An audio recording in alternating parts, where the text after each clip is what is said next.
Hello guys, আসসালামু আলাইকুম। কি অবস্থা? সবাই কেমন আছেন? আশা করি সবাই অনেক অনেক ভালো আছেন। আমরাও ভালো আছি। তো আজকে আমরা চলে যাচ্ছি আমার এক ছোট বোনের বাসায়। দেখেন রাস্তাঘাটের কি অবস্থা।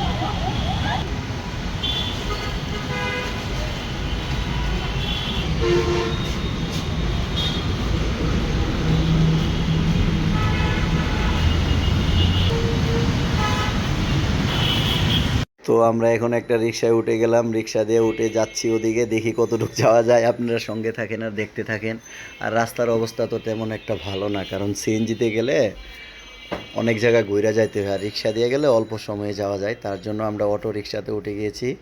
এই হলো অবস্থা। এই যে আমাদের সামিয়া কথা বলতেছে, পাশাপাশি সামিয়ার ছোট আম্মু কথা বলতেছে, আর আমি রাস্তার ভিডিও নিচ্ছি। এই হলো অবস্থা। এই রিক্সা চলতেছে, আমরাও কথা বলতেছি, আড্ডা মারতেছি। দেখেন কি অবস্থা। আসলে ব্যাপার হচ্ছে কি, ঢাকা শহরের মতো জায়গায় রিক্সা দিয়ে ঘোরার কিন্তু মজাই আলাদা। যদি যানজট মুক্ত রাস্তা থাকতো তাহলে আরও মজা হতো। দেখেন রাস্তাটা কিন্তু আজকে অবশ্য ফাঁকা ছিল। রিক্সা দিয়ে যাচ্ছি, অনেক ভালো লাগতেছিল। আর পাশাপাশি এখানে ইউনিভার্সিটি আছে, তো ইউনিভার্সিটির ছাত্ররা মাত্র বের হলো, হয়তো ক্লাস শেষ করে বের হয়েছে।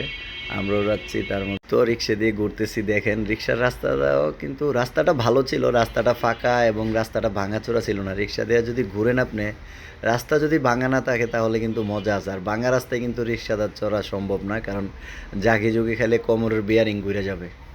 এই হলো অবস্থা আর কি। তো দেখেন আমরা দেখতে দেখতে হাতির ঝিল চলে আসলাম অলরেডি।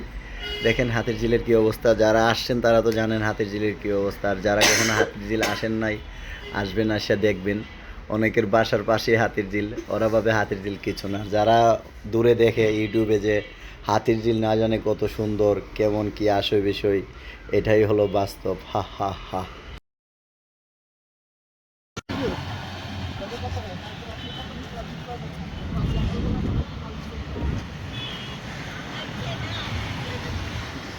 তো আমরা রিক্সায় ঘুরতে ঘুরতে দেখলেন তো অবশেষে হাতির ঝিলে চলে আসলাম। আর হাতির ঝিলে এসে সামিয়ার ছোট আম্মু ব্যস্ত হয়ে গেল ফটো সেশন নিয়ে।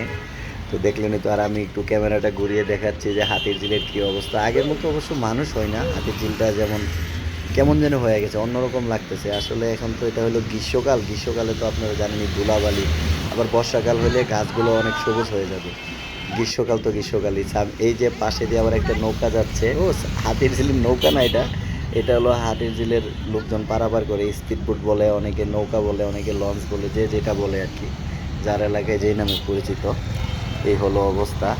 তবে এইটাই আমি কখনো উঠি নাই। আমি লাইফে একবার উঠছিলাম এই বোটের মধ্যে, ওইটা বমি করে দিয়েছিলাম, কারণ পানির যে বাজে ওরে বেড স্মেল পানির মধ্যে। এই ঢাকা শহরের যত টয়লেটের কি বলবো, বলার দরকার না, এটা আপনারা বুঝতে পারছেন। সব কিন্তু এই কাঁচরা পানি। ওই সামিয়ার ছোট আমু দেখেন কি ভাবটা নিতেছে, ওরে বাবা রে, মনে হইতেছে নায়িকা ঐশ্বরিয়া। এই হলো অবস্থা। পাশাপাশি দেখছেন তো আমরা হাঁটতেছি আর ব্লগ নিচ্ছি আর কি, হলো অবস্থা। তো আপনারা যতটা ক্যামেরায় সুন্দর দেখতেছেন পানির কালার, আসলে কিন্তু পানির কালার অত সুন্দর না। তো আমরা হাতিরঝিল থেকে বের হয়ে এখন আমরা আরেকটা রিক্সায় উঠে গেলাম, যে ছোট আপুটার বাসায় যাব। তো অটো দিয়ে যাচ্ছি। দেখেন কিন্তু আমাদের যে রাস্তাটা, ওই পারের রাস্তাটা ফাঁকা ছিল, কিন্তু এই পারের রাস্তাটা এবার অনেক জ্যাম। দেখতেছেন তো গাড়ির কি পরিমাণ চাপ। এই এলাকায় আবার একটু ঘনবসতি, তো ঘরবাড়ি অনেক, মানুষজন, লোকজন, গাড়িরও চাপ। আমাদের অটোওয়ালা কিন্তু ব্যাটারির গাড়ি, এটা কিন্তু এটা জোরে টানতে পারতেছিল না, একটু একটু টান দিয়ে আবার ব্রেক। রাস্তা পার আবার অটোওয়ালা বলতেছে ভাই এই রাস্তায় প্রচুর পরিমাণ জ্যাম থাকে, কারণ অফিস টাইম, একটু পরে অফিস টাইম শুরু হয়ে যাবে। আর অফিস টাইম যখন আপনার শুরু হবে তখন মানুষের জন্য গাড়ি চালাইতেই পারা যায় না, এই অবস্থা। রাস্তা দিয়ে মানুষ যে পরিমাণ হাঁটে, এই পরিমাণ এদিক দিয়ে গাড়ি ঢুকে। কারণ এই রাস্তাটা কোথায় এটা তো আপনারা ভালো করে হয়তো জানেন। হাতিরঝিল দিয়ে বের হয়ে আমরা এই পারে আসছি, যারা হাতিরঝিল এলাকায় থাকে তারাই ঠিক ভালো চিনতে পারবে রাস্তাটা। গল্প করতে করতে অলরেডি ওদের বাসার সামনে চলে আসছি। এখন আমরা রিক্সা থেকে নেমে যাব। চলে আসছি, দেখেন বাসায় আমার শালীর নতুন বিয়ে করেছে, তো তাই আমরা বলছিলাম, ওর শ্বশুরবাড়ি আবার চাঁদপুর, আমি বলছি যে ইলিশ মাছ খাওয়াবি চাঁদপুর থেকে আইন না, তার জন্য ওই ইলিশ মাছ ভাজা করেছে, গরুর মাংস বোনা করেছে, পাশাপাশি 3 আইটেমের ভর্তা বানাইছে, আবার গরুর বট বোনা করছে, বেগুন ভাজা, সব কিছু মিলাই এই হলো অবস্থা। একটু করে আমার শালি আসতেছে, অ্যাটম বোম। সবাই সঙ্গে থাকেন আর দেখতে থাকেন। আবার বাসমতি চালের রাইস, রাইস মানে ভাত। এই হলো অবস্থা আর কি। দেখেন সবাই। আমার ভিডিওগুলো একটু হাস্যকর না হলে মানুষটা যদি বিনোদন না দিতে পারি তাহলে তো মজা নাই গাইস, হলো অবস্থা আর কি। তো আমার শালির ফেসটা এই যে আসতেছে সামনে, সবাই একটু অপেক্ষা করেন।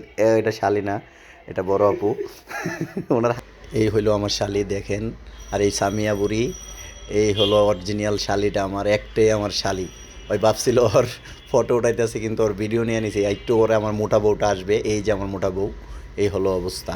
তো আমরা এখন বাসা থেকে বের হয়ে যাব, খানা পিনা শেষ, বের হয়ে আমরা এখন চলে যাব আবার হাতির ঝিল দিয়ে। এই যে হাতির ঝিল চলে আসলাম, এখন সন্ধ্যা হয়ে গেছে খানা পিনা শেষ করতে করতে। এই যে হাতির ঝিলের অবস্থা দেখেন আবার।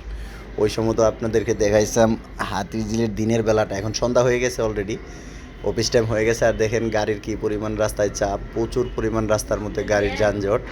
এই হলো অবস্থা। আর পাশাপাশি আপনারা থাকেন সঙ্গে, প্রচুর পরিমাণ জ্যাম। সামিয়া আর সিরিন হাসতে হাসতে ক্লান্ত হয়ে গেছে, মানে হাঁটতে হাঁটতে। তার পাশাপাশি দেখেন হাতির ঝিলের বোটগুলো চলতেছে, রাস্তার ওই পারটা দেখেন প্রচুর পরিমাণ জ্যাম দেখা যাচ্ছে, কারণ অফিস টাইম হইলেই হাতির ঝিলে এত পরিমাণ জ্যাম হয়, মানুষ হাঁটার মতো রাস্তা। বলতে বলতে আমি আমার ক্যামেরার সামনে চলে আসলাম, হাঁটতেছি এখন রিক্সায় উঠে। আমরা বাসার পাশাপাশি অলরেডি চলে আসছি। দেখেন আমাদের বাসার এলাকাটা কিন্তু একদম ফাঁকা, আমাদের বাসার দিকে রাস্তাঘাটগুলো ফাঁকা থাকে, এদিকেও জ্যাম থাকে, অফিস টাইমে পুরো এলাকায় জ্যাম থাকে। আমাদের এলাকার ওদের এলাকা বলতে কোনো কথা না, দেখেন আমাদের এলাকায়ও প্রচুর জ্যাম রাস্তায়। তো কথা বলতে বলতে আমরাও বাসার পাশাপাশি রিক্সা দিয়ে চলে যাচ্ছি, আমরা এখন রিক্সা থেকে নেমে যাব। তো সবাই ভালো থাকবেন, আসসালামু আলাইকুম।